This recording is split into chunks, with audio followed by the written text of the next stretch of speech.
আজকে আমি গেছিলাম আবারও শপিং করতে। তোমরা নিশ্চয়ই বলবে যে এর আগে তো একটা শপিং এর ভিডিও দেখলাম, তাহলে আজকে আবার কেন? অ্যাকচুয়ালি সেদিন তো আমি জুতোর শপিং করতে গেছিলাম, আজকে গেছি ড্রেসের শপিং করতে। আমার প্রত্যেকটা শপিং এর জন্য আলাদা আলাদা দিন লাগে। তো ড্রেস দেখতে দেখতে হঠাৎ করে আমার পা দুটো থেমে গেল। তখন আমি পাকে আস্ক করলাম, কি রে তুই থামলি কেন? তখন আমাকে কি বলছে জানো? বলছে এত বড় বড় 2.5 কিলো ললিপপ কখনো দেখেছিস? এগুলো দেখানোর জন্যই তোকে থামালাম। সত্যি আমি এরকম ললিপপ কখনো দেখিনি। তোমরা যদি এমন ললিপপ কাউকে গিফট করতে চাও বা নিজে খেতে চাও, অবশ্যই এই মলটাতে চলে এসো। তারপর আবার আমি ড্রেস দেখাতে মনোনিবেশ করলাম। অ্যাকচুয়ালি আমার ডেলি বেসিসে পরার জন্য কিছু ড্রেস দরকার ছিল।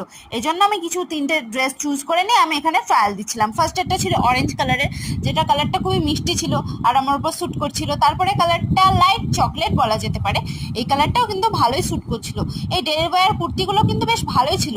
লাস্টলি যেটা ট্রাই করলাম সেটাও ছিল অরেঞ্জ কালারেরই, এটাও দেখতে খুবই সুন্দর ছিল। তবে এই 3টের মধ্যে আমি কোন ড্রেসটা নিয়েছি সেটা